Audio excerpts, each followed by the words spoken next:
ओम दुंग दुर्गाय नमः। आप सभी को शारदीय नवरात्रि की महाअष्टमी और नौमी तिथि की मंगल शुभकामनाएं। मां जगदम्बा की कृपा सदैव आप और आपके समस्त परिवार पर बनी रहे। 11 अक्टूबर 2024 आज है शुक्रवार का दिन और आज शारदीय नवरात्रि की दुर्गा अष्टमी है। नवरात्रि की अष्टमी तिथि पर और नौमी तिथि पर कन्या पूजन, हवन इत्यादि किया जाता है। तो आज की वीडियो में मां सिद्धिदात्री की पूजा के साथ ही आपको कन्या पूजन और हवन के शुभ मुहूर्त की भी जानकारी दी जाएगी, तो वीडियो को अंत तक जरूर देखिए। तो बात करेंगे शुभ मुहूर्त के बारे में, लेकिन उससे पहले जानते हैं कि नवरात्रि के 9वें दिन मां सिद्धिदात्री की पूजा आपको किस प्रकार से करना है। 11 अक्टूबर को मां सिद्धिदात्री की पूजा हम करेंगे और हाँ, 12 अक्टूबर को भी सुबह नौमी तिथि रहेगी, तो 12 अक्टूबर को भी मां सिद्धिदात्री की पूजा आप कर सकते हैं। तो नौमी तिथि के दिन भी पूजा आपको बिल्कुल उसी प्रकार से करनी है। सुबह आप जल्दी उठेंगे, स्नान इत्यादि से निवृत्त होकर साफ स्वच्छ वस्त्र धारण करेंगे। आज हमें किस रंग के वस्त्र धारण करने चाहिए? देखिए, मां सिद्धिदात्री का प्रिय रंग होता है बैंगनी या जामुनी। ऐसा माना जाता है कि बैंगनी कलर या जामुनी कलर सिद्धि प्रदान करने वाला होता है, आध्यात्म की ओर ले जाने वाला होता है। और इसके अलावा गुलाबी रंग भी मां को बहुत प्रिय होता है, तो आप गुलाबी रंग के वस्त्र धारण करके भी पूजा आराधना कर सकते हैं। लाल, गुलाबी या फिर आप किसी हल्के रंग के वस्त्र धारण करके पूजा कीजिए। शुभ रंगों का प्रयोग आज कीजिए। आज बहुत शुभ दिन है, मां सिद्धिदात्री का दिन है और संपूर्णता है आज नवरात्रि की, तो शुभ रंगों का प्रयोग करना चाहिए। तो स्नान इत्यादि से निवृत्त होकर साफ स्वच्छ वस्त्र धारण करके सबसे पहले भगवान सूर्यदेव को जल अर्पित करना चाहिए। उसके बाद आप अपने घर के मंदिर में आ जाइए, जहां पर आपने मां भगवती दुर्गा की चौकी स्थापित की है। अब आपको सबसे पहले सभी देवी देवता जो आपने विराजमान कर रखे हैं उन्हें प्रणाम कीजिए और इसके बाद शुद्ध आसन डालकर चौकी के सामने बैठ जाइए। अपने ऊपर थोड़ा जल छिड़क लीजिए। आसपास जो सामग्री पूजा की है सब पर थोड़ा थोड़ा जल का छिड़काव कर लीजिए और मंत्रोच्चारण करते रहिए। मंत्रों के द्वारा ही हमेशा पूजा प्रारंभ करनी चाहिए। किसी भी मंत्र का जप करते हुए, जैसे कि ओम सर्व मंगल मांगल्ये शिवे सर्वार्थ साधिके शरण्ये त्र्यंबिके गौरी नारायणी नमोस्तुते, आप इस मंत्र का भी जप कर सकते हैं या किसी भी दूसरे मंत्र के द्वारा स्थान का शुद्धिकरण कीजिए। उसके बाद अपने सामने शुद्ध घी का एक दीपक प्रज्वलित कर लीजिए और इसके बाद आपकी पूजा प्रारंभ हो जाती है। सबसे पहले आप गणेश जी का पूजन करेंगे, कलश का पूजन करेंगे, क्योंकि कलश में सभी देवी देवता विराजमान हैं। तो आप सबकी पूजा करने के बाद मां भगवती दुर्गा की पूजा करेंगे।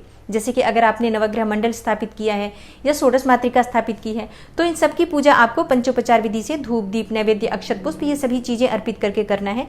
उसके बाद मां सिद्धिदात्री की पूजा करनी है। तो मां सिद्धिदात्री का ध्यान करने के लिए अपने दाहिने हाथ में अक्षत, जल और पुष्प ले लीजिए और मां सिद्धिदात्री का ध्यान कीजिए। मां सिद्धिदात्री का स्वरूप क्या है जिसका आपको पूजा के समय ध्यान करना है? देखिए, मां सिद्धिदात्री कमल पर विराजमान है। देवी सिद्धिदात्री की 4 भुजाएं हैं, जिसमें गदा, कमल, शंख और सुदर्शन चक्र विद्यमान है। मान्यता है कि मां दुर्गा की 9वीं शक्ति देवी सिद्धिदात्री की पूर्ण श्रद्धा से अगर आराधना की जाए तो अष्ट सिद्धियों की प्राप्ति हो जाती है, नव निधियों की प्राप्ति होती है, बुद्धि और विवेक की प्राप्ति होती है। गंधर्व, किन्नर, नाग, यक्ष, देवी देवता और मनुष्य सभी इनकी कृपा से सिद्धियों को प्राप्त करते हैं। इसलिए मां को सिद्धिदात्री कहा जाता है। मां सिद्धिदात्री अपने नाम के स्वरूप से ही अष्ट सिद्धियां अर्थात अणिमा, महिमा, गरिमा, लघिमा, प्राप्ति, प्राकाम्य, ईशित्व और वशीत्व प्रदान करने वाली देवी मानी गई हैं। तो मां सिद्धिदात्री के इसी स्वरूप को आपको सच्चे मन से ध्यान करना है। उसके बाद जो आपने दाहिने हाथ में अक्षत, जल और पुष्प ले रखा है, मां दुर्गा के सामने अर्पित कर दीजिए और विधि विधान से जो भी सामग्री आपके पास उपलब्ध हो सभी सामग्रियां मां को एक एक करके अर्पित करके उनकी पूजा आराधना कीजिए। मां सिद्धिदात्री का बीज मंत्र है ह्रीम क्लीम ऐं सिद्धयै नमः। इसी मंत्र के द्वारा आप उनका ध्यान कर सकते हैं। और जो मैंने वीडियो के शुरू में बोला है मंत्र, जैसे कि या देवी सर्वभूतेषु मां सिद्धिदात्री रूपेण संस्थिता नमस्तस्यै नमस्तस्यै नमस्तस्यै नमो नमः, इस मंत्र के द्वारा भी आप पूजा कर सकते हैं। और आज के दिन मां सिद्धिदात्री को खीर का भोग आप लगा सकते हैं, हलवा, पूरी और चने का भोग आप लगा सकते हैं। शास्त्रों के अनुसार नवरात्रि की 9वीं तिथि के दिन 9 प्रकार के फल मां को अर्पित करने से मन की समस्त कामनाएं पूर्ण होती हैं और 9 प्रकार के पुष्पों से मां की पूजा करनी चाहिए। 9 दिए प्रज्वलित करके मां की आराधना करनी चाहिए।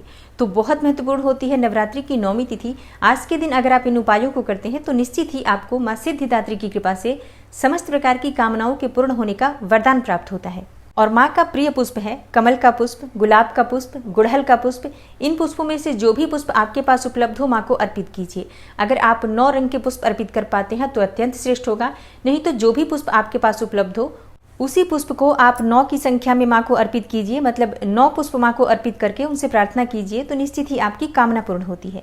और हाँ, पूजा विधि विधान से करने के बाद मां की आरती कीजिए। लौंग और कपूर से आरती आप कर सकते हैं या फिर शुद्ध घी के दीपक में भी आप थोड़ा सा कपूर डालकर मां की आरती कर सकते हैं।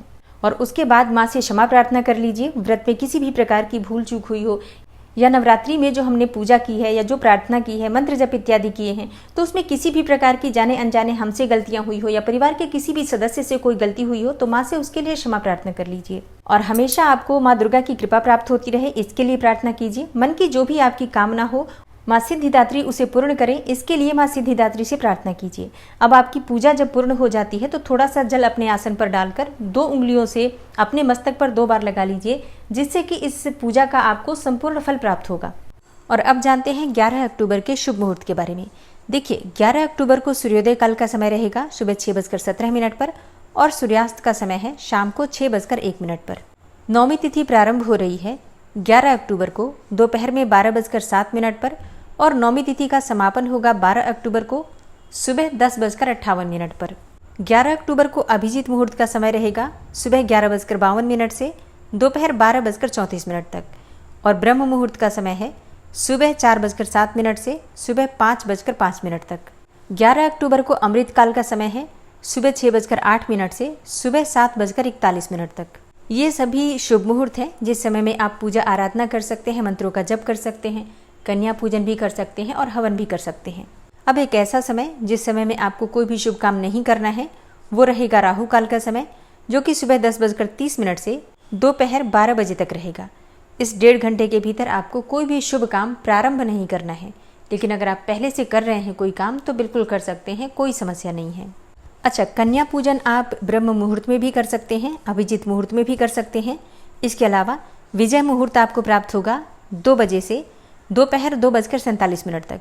मतलब दोपहर में 2 बजे से 2:47 तक आप कन्या पूजन कर सकते हैं।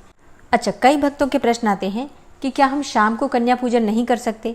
जी हाँ, कर सकते हैं। शाम को कन्या पूजन का शुभ मुहूर्त नोट कीजिए। शाम को 5:54 से शाम 7:08 तक ये कन्या पूजन का शुभ मुहूर्त है। गोधूली मुहूर्त में आप कन्या पूजन कर सकते हैं। अब बात करें हवन के शुभ मुहूर्त के बारे में, तो देखिए, वैसे तो आप अष्टमी में भी हवन कर सकते हैं, लेकिन नवरात्रि का जो विशेष हवन होता है नौमी में किया जाता है, नौमी तिथि में किया जाता है। तो हवन करने का जो सबसे शुभ मुहूर्त है 11 अक्टूबर को प्रारंभ होगा दोपहर में 12:08 से और समाप्त होगा 12 अक्टूबर को प्रातःकाल 10:58 तक। मतलब नौमी तिथि जब से प्रारंभ हो रही है और जब तक समाप्त हो रही है, इस बीच में आप नौमी का हवन कर सकते हैं। नवरात्रि के समापन होने पर दुर्गा जी का विसर्जन किया जाता है। मतलब जो लोग दुर्गा जी की मूर्ति लाकर अपने घर में स्थापित करते हैं या पांडाल में भी स्थापित की जाती है जो मूर्ति, जैसे कि माँ दुर्गा के मिट्टी का विग्रह अगर आप स्थापित करके पूजा कर रहे हैं नवरात्रि में या फिर पांडाल में स्थापित है, तो ऐसे में विसर्जन का जो शुभ मुहूर्त आपको प्राप्त होगा 12 अक्टूबर को प्राप्त होगा। इस दिन दोपहर में 1:17 से दोपहर 3:35 तक दुर्गा विसर्जन का शुभ मुहूर्त है। तो दोस्तों, ये है आज की वीडियो। उम्मीद करती हूँ आपके लिए उपयोगी होगी। अगर वीडियो पसंद आई हो तो लाइक कीजिए, शेयर कीजिए और चैनल पर पहली बार आए हैं, अगर अभी तक आपने चैनल को सब्सक्राइब नहीं किया है तो आज की वीडियो अगर आपको अच्छी लगे तो चैनल को सब्सक्राइब करके बेल आइकन को ज़रूर प्रेस कर लीजिए। इससे ये होगा कि इस चैनल पर जो भी नई वीडियो अपलोड होंगी उनकी नोटिफिकेशन आपको सही समय पर प्राप्त होगी। मिलती हूँ मैं आपसे अगली वीडियो में, तब तक के लिए जय श्री राधे।